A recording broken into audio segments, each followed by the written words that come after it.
Ladies and gentleman, આજે ઐતિહાસિક ગલીમાં એવો જંગ ખેલાવા જઈ રહ્યો છે જેની રાહ આખી સોસાયટી જોઈ રહી હતી. એક બાજુ છે ચિંટુ એલેમન અને બીજી બાજુ છે પેન્ટુના તુરંદરો. ચિંટુ દોડ્યો. ગતે પ્રચંડ છે પણ આછું. મેદાન પર અચાનક ગેસ્ટ પ્લેયર એટલે કે ગંગા ગાયનું આગમન. અમ્પાયરે મેચ રોકવી પડશે. શું ચિંટુ ગાયને રિટાયર્ડ હર્ટ કરી શકશે? અદ્ભુત શોટ. બોલ હવામાન છે, સીધો જમના કાકીના ડ્રોઈંગ રૂમમાં. આ સિક્સર નથી, આ તો આઉટ થવાની ગેરંટી છે.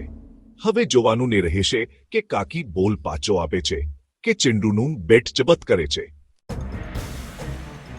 અને આ સાથે જ મેચ સમાપ્ત. ખેલાડીઓએ રન લેવા કરતા જીવ લેકર ભાગવામાં વધુ રૂચે દાખવી છે.